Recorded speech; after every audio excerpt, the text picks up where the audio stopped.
kind of like the one I'm staying in. I get bored sometimes. A room like this has not a lot to offer for entertainment, but for a hacker, it gets a little interesting because that television is not like the television in your home. It's a node on a network, right? That means I can mess with it. If I plug a little device like this into my computer, it's an infrared transceiver. I can send the codes that the TV remote might send and some other codes. So what? Well, I can watch movies for free. That doesn't matter to me so much, but I can play video games too. Hey, but what's this? I can not only do this for my TV in my hotel room, I can control your TV in your hotel room. So I can watch you if you're checking out with one of these, TV-based registration things. If you're surfing the web on your hotel TV, I can watch you do it. Sometimes you see interesting stuff. Funds transfer, really big funds transfers.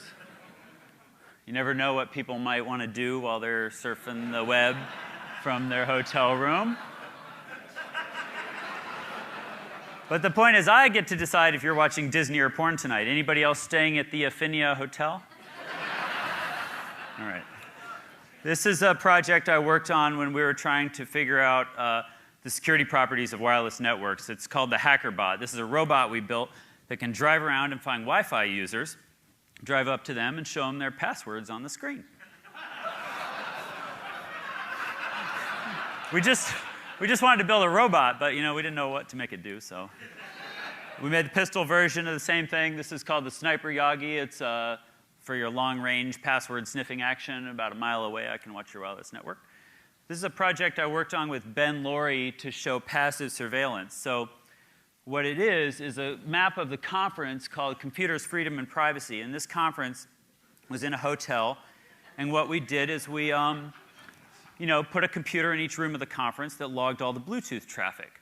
So as everybody came and went with their phones and laptops, we were able to just log that, correlate it, and then I can print out a map like this for everybody at the conference. This is Kim Cameron, the chief privacy architect at Microsoft. Unbeknownst to him, I got to see everywhere he went. And I can correlate this and show who he hangs out with, that he got bored, hangs out in the lobby with somebody. Anybody here use cell phones?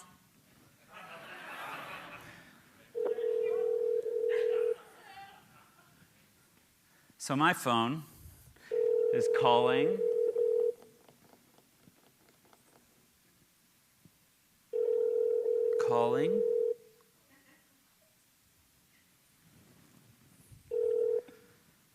You have one unheard message. Uh-oh. First unheard message. Where do I press? Message skip. First skipped message. Uh-oh. Main menu. To listen to your... You've pressed an incorrect key. You have 2 skipped messages. 3 saved messages. Goodbye. Uh-oh. So we're in Brad's voicemail. And I was going to record him a new message, but I seem to have pressed an invalid key, so we're going to move on. And I'll explain how that works some other day, because we're short on time. Anybody here use MySpace? MySpace users? Oh. It used to be popular. It's kind of like Facebook. This guy, a buddy of ours, Sammy, was trying to meet chicks on MySpace, which I think is what it used to be good for.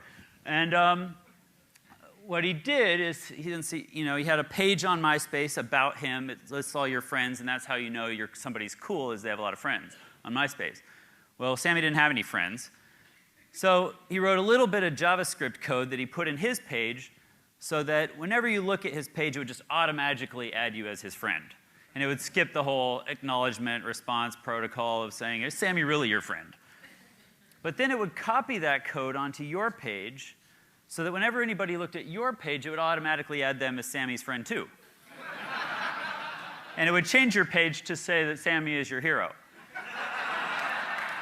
So in under 24 hours, Sammy had over 1 million friends on MySpace. Hey. He just finished serving 3 years probation for that. Even better, Christopher Abad, this guy, another hacker, also trying to meet chicks on MySpace, but having spotty results. Some of these dates didn't work out so well, so what Abad did is he wrote a little bit of code to connect MySpace to Spam Assassin, which is an open source spam filter.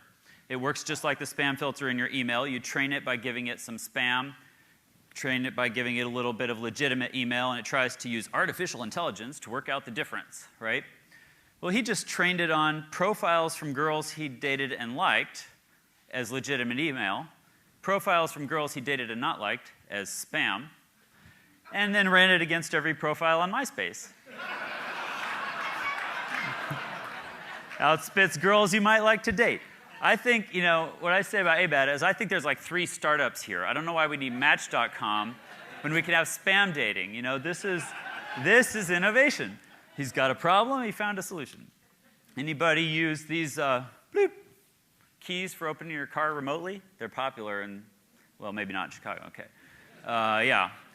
So kids these days will drive through a Walmart parking lot, clicking open, open, open, bloop. Eventually, you find another Jetta or whatever, just like yours, maybe a different color, that uses the same key code. Kids will just loot it, lock it up, and go. Your insurance company will roll over on you because there's no evidence of a break-in. For one manufacturer, we figured out how to manipulate that key so that it will open every car from that manufacturer. There is a point to be made about this, which I barely have time for, but it's that your car is now a PC. Your phone is also a PC. Your toaster, if it is not a PC, soon will be, right? And I'm not joking about that. And the point of that is that when that happens, you inherit all the security properties and problems of PCs. And we have a lot of them. So keep that in mind. We can talk more about that later. Anybody use a lock like this on your front door? Okay, good. I do too. This is a Schlage lock. It's on half of the front doors in America. I brought one to show you. So this is my Schlage lock. This is a key that fits the lock but isn't cut right, so it won't turn it. Anybody here ever try to pick locks with tools like this? All right, got a few nefarious lock pickers. Well, it's for kids with OCD. You've got to put them in there and finick with them and spend hours getting the finesse down to manipulate the pins. For the ADD kids in the house, there's an easier way. I put my little magic key in here. I put a little pressure on there to turn it. Smack it a few times with this special mallet, and I just pick the lock. We're in. It's easy. And in fact, I don't really know much more about this than you do. It's really, really easy. I have a keychain I made of the same kind of key for every other lock in America. And if you're interested, I bought a key machine so that I could cut these keys, and I made some for all of you guys. So my gift to you, come afterwards, and I will show you how to pick a lock and give you one of these keys you can take home and try on your door. Anybody use these USB thumb drives? Yeah, print my Word document. Yeah. They're very popular. Mine works kind of like yours. You can print my Word document for me. But while you're doing that, invisibly and magically in the background, it's just making a handy backup of your My Documents folder and your browser history and cookies and your registry and password database and all the things that you might need someday if you have a problem. So we just like to make these things and litter them around at conferences. Anybody here use credit cards? Oh, good. Yeah, so they're popular and wildly secure. Well, there's new credit cards that you might have gotten in the mail with a letter explaining how it's your new secure credit card. Anybody get one of these? You know it's secure because it has a chip in it, an RFID tag, and you can use these in taxi cabs and at Starbucks. I brought one to show you by just touching the reader. Anybody seen these before? Okay. Who's got one? Bring it on up here. There's a prize in it for you. I just want to show you some things we learned about them. I got this credit card in the mail. I really do need some volunteers. In fact, I need 1, 2, 3, 4, 5 volunteers because the winners are going to get these awesome stainless steel wallets that protect you against the problem that you guessed I'm about to demonstrate. Bring your credit card up here and I'll show you. I want to try it on one of these awesome new credit cards. Okay. So somebody can, do we have like a conference organizer, somebody who can coerce people into cooperating? It's really, it's by your own volition because, you know, okay, so this is where the demo gets really awesome. I know you guys have never seen, what's that? They're really cool wallets made of stainless steel. Okay. Anybody else seen code on screen at TED before? Yeah, this is pretty awesome. Okay. Okay, great, I got volunteers. So who has one of these exciting credit cards? Okay, here we go. I'm about to show your credit card number only to 350 close friends. Hear the beep? That means someone's hacking your credit card. Okay, what did we get? Valued customer and the credit card number and expiration date. It turns out your secure new credit card is not totally secure. Anybody else want to try yours while we're here? Can you install overdraft protection? Beep. Let's see what we got. So we bitched about this, and Amex changed it so that it doesn't show the name anymore, which is progress. You can see mine, if it shows it. Yeah, it shows my name on it, or that's what my mom calls me anyway. Oh, yours doesn't have it. Okay. Anyway, so next time you get something in the mail that says it's secure, send it to me. Oh, wait, one of these is empty. Hold on. I think this is the one. Yep, here you go. You get the one that's disassembled. All right, cool. Okay, I still have a few minutes yet left, so I'm going to make a couple points. Oh, shit. That's my subliminal messaging campaign. It was supposed to be much faster. Okay, here's the most exciting slide ever shown at TED. This is the protocol diagram for SSL, which is the encryption system in your web browser that protects your credit card when you're sending it to Amazon and whatnot. Very exciting, I know. But the point is, hackers will attack every point in this protocol, right? I'm going to send 2 responses when the server is expecting 1. I'm going to send a 0 and it's expecting a 1. I'm going to send twice as much data as it's expecting. I'm going to take twice as long answering as it's expecting. I'm going to just try a bunch of stuff, see where it breaks, see what falls in my lap. When I find a hole like that, then I can start looking for an exploit, right? This is a little more what SSL looks like to hackers. That's really boring. This guy kills 1 million Africans a year. It's an Anopheles stephensi mosquito carrying malaria. Is this the wrong talk? This is a protocol diagram for malaria. So what we're doing in our lab is attacking this protocol at every point we can find, right? It has a very complex life cycle that I won't go into now, but it spends some time in humans, some time in mosquitoes. And what I need are hackers, because hackers have a mind that's optimized for discovery. They have a mind that's optimized for figuring out what's possible. You know, I often illustrate this by saying, if you get some random new gadget and show it to your mom, she might say, well, what does this do? And you'd say, Mom, it's a phone. And instantly, she would know exactly what it's for. But with a hacker, the question is different. The question is, what can I make this do? And I'm going to take all the screws out and take the back off and break it into a lot of little pieces. But then I'm going to figure out what I can build from the rubble. That's discovery. And we need to do that in science and technology to figure out what's possible. And so in the lab, what I'm trying to do is apply that mindset to some of the biggest problems humans have. We work on malaria, thanks to Bill Gates, who asked us to work on it. This is how we used to solve malaria. This is a real ad from like the 40s. We eradicated malaria in the US by spraying DDT everywhere. In the lab, what we do is a lot of work to try and understand the problem.